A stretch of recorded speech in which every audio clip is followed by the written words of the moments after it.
everybody, welcome or welcome back to my channel. My name is Karabo, and if you are a new subscriber, thank you so much for subscribing. If you are a returning subscriber, thank you so much for coming back. And if you were just scrolling through YouTube and you saw this video and decided to watch it, thank you so much. Please go right ahead and subscribe. Did I introduce myself? My name is Karabo and I am a fourth year law student. I'm studying with UNISA. So without any waste of time, let's just go right into the video. I'm very sorry, I am using my front camera because I don't know where my ring light is, I don't know where my vlogging equipment is, so I just decided to shoot this video because I've been procrastinating to shoot a video. I've been delaying, so I was like, you know what, let me just shoot this video, because if I don't shoot it now, I'll probably shoot it next week. So I'm here now. Anyways, please forgive me because I'm not looking straight into the camera. My front camera is just here and I want to make sure that I'm looking at myself. Okay, so let me just stop wasting time. As you saw from the title, I'll be telling a story of how I met both my mentors, the importance of finding a mentor as a student, regardless of being a law student, science student, whatever course that you are doing, student, just the importance of having a mentor, the benefits of having a mentor, and how you should go about it. But firstly, let me just tell how I went about it, and hopefully this will encourage the person who says they are an introvert or they are shy or they don't know how to approach people. If that's you, this is for you. So I met my mentor in 2018, my first mentor, who is an advocate. So I have two mentors, one who is an advocate and the other who is an attorney, both striving in their careers, you know, so having such people, I obviously can't slack. Okay, so the first one, the advocate, I met him when I met him in 2018, and at the time I had taken a gap year. The reason behind my gap year was financial strain. My parents couldn't afford my fees, and I also just wanted to make much research on the course that I was going to do and the career path, and deciding on which path I will venture into after I obtained my degree. Please forgive me for background noise, my little brother is singing. Please forgive me, guys. Please forgive me. So don't call me. Why people, you see, shooting using your phone, people are calling me, they're disturbing me. So I met him in 2018 after I did much research on what I wanted to do, and I was very much satisfied with the course, and I knew that I met the requirements, and have decided on where I will venture into after graduating, because there's different career paths. You can be a judge, you can be a magistrate, you can be a prosecutor, you can just decide to go and work at the bank. You can, after I had already decided what is it that I wanted to do and I was very sure of the course, I then went and approached my grandmother and I asked her if she didn't know of any lawyer that I can speak to, and then she directed me to my mentor, the person who is now my mentor. He's a distant family member, and at that time I didn't know anything about him. I didn't know him. I knew that there was this person because they were talking about him, but I didn't know much about him because he's a distant family member, and I don't really attend distant family gatherings. I usually attend the intimate family gatherings. So okay, fast forward, let me just not waste time. Fast forward, June, end of June, we had a family gathering here at home. And then on a Friday, I saw him. I didn't even, at that time, I think, because I knew what is it that I wanted, literally the nerves that were in me just fled, and I approached him, guys. Like, I approached him, and then I asked him, well, I told him who I was. I actually introduced myself and I told him who I was, and I told him what is it that I wanted. I went straight into the point. I knew, you know what, if I don't do this, then I just went straight and I told him who I was and what is it that I wanted. And then he gave me his business card and he told me that I should give him a call in second week of August. At the time it was the end of June, and he told me that I should call him second week of August because there's a case that he was currently busy with. One of the very biggest cases, by the way. That's my mentor, guys. So he told me about the no, he did not really tell me about the case at the time. He just told me that there's a case that he's currently busy with, and I understand because it's, like I said, one of the biggest cases. So I said okay, no problem. And to tell that weekend was just where God was solidifying each and everything that has to do with my schoolwork, everything that has to do with me going to school. Because on Friday I met him, and on Saturday, like I said before, one of the reasons why I couldn't go to school was because I did not have money to pay for fees. On Saturday I met the person who was going to pay for my fees, like my school fees, and the person was like, you know what, I'm just gonna pay for each and everything. I'm gonna give you okay, I don't want to get much on that story, but yeah, the person took care of each and everything, like school fees, books, allowance, everything. Hallelujah, the grace of God. Anyways, fast forward. I'm just trying to be fast because I still have to give tips.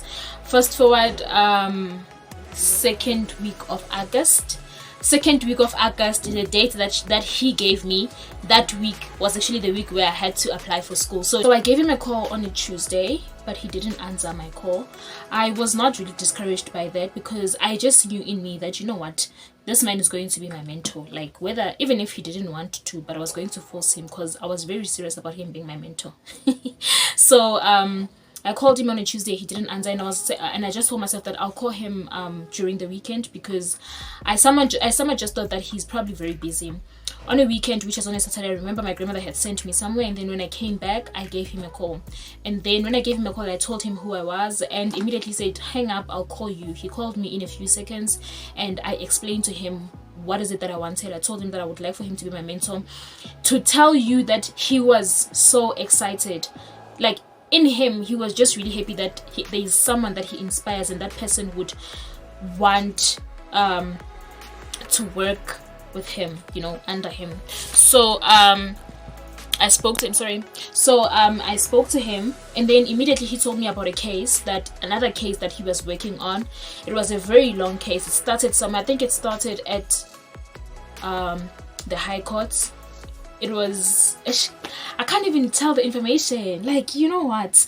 Okay, it was a cocaine bust case from the airports. So it started obviously at the High Courts, and then now it was continuous. Well, they were now dealing with a different part of it, and that different part of it was being dealt with at, who's calling me?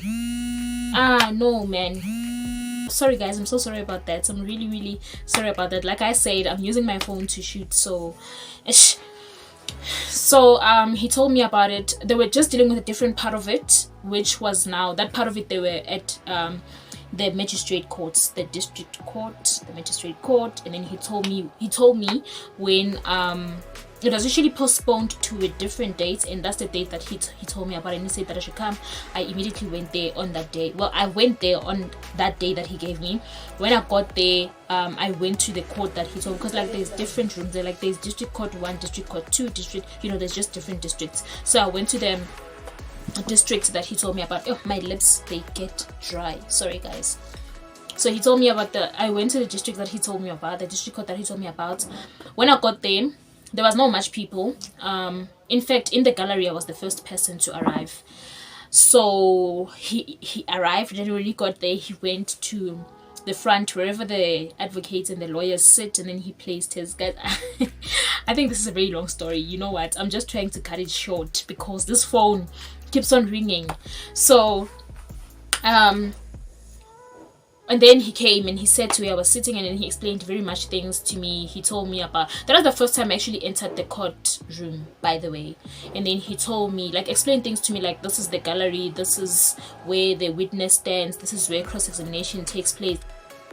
So the first 3 hours of is it the first 3 hours? From 9 to 11, then there's a short break. From 9 to 11, they were just doing postponements, which were cases that had nothing to do with him, really. He was not dealing with those cases. They just did postponements, and then there was a short break, And then after that short break, his case took place. So his case would take place from, I think, 11:30 to closing time, which is around 4. Yeah. And the one thing that I enjoyed the most is that whenever, because at the time there was a cross-examination that was taking place, and he was so interested in my own opinions after the case, after each and every proceeding, he would ask me, so how do you feel, you know, how do you think I handled things? How do you think she answered, like, the person who was being cross-examined? You know, like, he just wanted to find out, how do I think the case took place? How do I think things should be handled? He just wanted my mind to be so active, and he wanted me to partake in whatever it is that was happening, you know. And then yeah, he became my mentor. He's still my mentor. He's the dad, guys. Like, many people know him as the dad. He is the dad. He did not only become my mentor, he came into my life and became my father, literally, you know. He is the dad. Okay, so the next mentor that I have is a woman. She became my mentor in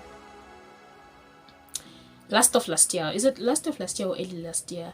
I met her last of last year through the page from Instagram page, which is Sisters-in-Law.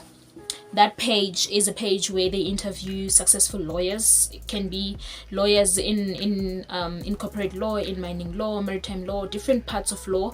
Women who opened up their own law firms, women who are working for top 5 law firms, women who got scholarships and studied their masters abroad, and even their undergrads abroad. So after I watched her her interview, I wasn't really interested much when I watched her interview, because I was inspired, but I never really saw her as my mentor, because I was like, I already have a mentor, yabo. So this one time, I think it was it after praying? It wasn't really, I don't remember. I am busy scrolling through Instagram, and like, the Holy Spirit just places in my spirit that, you know what, just inbox this person, DM this person. And I went ahead and DM'd her and was like, hi. I didn't, like I said at that time, I didn't want a mentor, but I know now that I actually needed her in my life. So I actually went ahead and DM'd her, and I told her who I was, and I told her that I was very inspired by her interview with Sister-in-Law, and I would really like for her to be my mentor. She replied, I think, a few hours later, and she just, you know, like, her reply was very nice, because they're just some people that when you inbox them, they're very rude. Or when you actually just approach them and tell them what is it that you want, and ask help from them, I've heard experience with such people.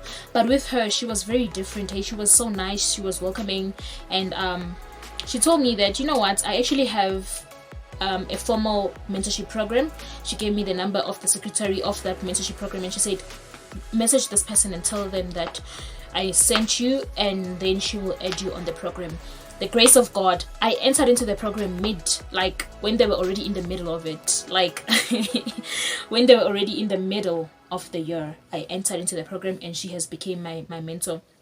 I realized that the primary reason for her being in my life was not for her to be my career mentor, but to be my spiritual journey mentor, because she is a woman of God. She prays. So yeah, she plays a very big part in me growing with God in my Christian journey, and I'm just so glad that God saw fit for her to be my mentor. And I think also another reason why that happened is because I after I gave my life to God, I struggled so much with, is it really going to be possible for me to serve God and also be a lawyer? You know, because many people are like, lawyers are liars, you know, this and this and that. And I actually experienced those critics around here. How are you going to be a lawyer when you're saying you're a Christian and all of that? Guys, like, can you please stop putting us down? Lawyers are not liars. Some people, yes, they do things to win their cases, but it's not everyone who does that, you know. So I think God brought her in my life to say, hey, you can actually do it. She's succeeding, you know, and she is a woman of God. So don't worry, you can do it. Okay, so that's how I have both of them as my mentors. So as a student, you need to be exposed to whatever career it is that you're going to do. Like I said, my mentor, he actually invited me to attend court cases with him, and whenever I have some whenever it makes it easier also, because there's this networking part that happens. Imagine if he is with someone and that person's like, hey, I'm looking for a person who's going to help me in this and this and that, and then he'll be like, oh, actually no, I know Karabo, you know. So that also opens up a space for you to get opportunities. It's an exposure for whatever path that you are taking. I got to experience whatever it is that is happening in the court. With law, I was at school, I was only doing theory, but the moment he came into my life, I got exposed into the practical side of it, how everything is done, how to draft a deed, how to do this and this and that, you get me? And then just go about it. Take a bath one day, go to court, ask the court clerk for a case that you can observe, and then please be nice. Another reason why many of us get rejected by people is because we feel like we are entitled. Be nice, be humble, treat everyone with respect, and that will just open up a way for you to, you might just be lucky and get a mentor. Not even that, be lucky, you will get a mentor. Go to court and do observations. Find a person that you can approach that person and ask them that you would like for them to be your mentor. Nothing much really, that you would like for them to be your mentor, and they will just say yes. Some of them are rude. I'm not gonna come and lie to you. Some of them, I've heard my own share of experience where people, when they have already reached the upper part, they don't want to help other people and they feel like you are boring them. There are other people who are going to be willing to help you. There are other people who are just going to reject you, but it takes taking that step. And then another thing that I would say is join links, join your YouTube. There's people here. I have a number of people on my channel whom I follow, people who are lawyers. You can always just approach those people. You can just DM them, send them emails. Some of them, they provide emails. Send them emails and tell them that, hey, I would like for you to be my mentor. Join Employ a Lawyer, which is a page in Instagram. They post so much. There's mentorship programs also. Join pages that have to do with whatever course that you're doing. Don't just sit and go to school, come back home, go to school, come back home without even having anyone to help you. There's many people out there. Some of them, they even get so excited when you approach them because they can see that they are having there's an impact that they're putting on other people. So yeah. The benefits of that is that now I have 2 references from both of my mentors. You don't only gain experience, but there's also references that you get. I have 2 testimonial letters from both my mentors that I can include on my CVs. Wherever I'm trying to find a job, I can just add those in and give them my testimonials. So that they can, some law firms want to know what is it that you did. And now when you come and then you were like, I was in this 1, 2, 3 mentorship program, and then they also find that testimonial, they're like, oh, okay, so this is the kind of a person that she is, because she's worked with this lawyer thinks this is the kind of a person that she is. I mean, let's just give her a chance to come and work with us. So what I would say is, don't just sit and not do anything. It's very important that you find mentors.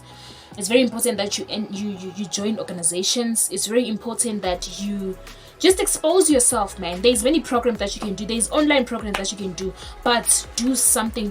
Don't just sit and not do anything. If you are studying medicine, just this one danger, take a walk and go to the nearest clinic or go to the hospital. Just approach someone and that person will be willing to take you in as their mentee, you know. So I really hope this helped. If you need more information, please do follow me on my Instagram. I am Karabo_Noma_Mkhonto. Who am I? Yeah, it's Karabo_Noma_Mkhonto on Instagram. So please do follow me, DM me. If you have any questions, please ask and I will answer you. I always answer. I never not answer. I will answer you. And please like, share and subscribe. Enjoy the rest of your day. Bye.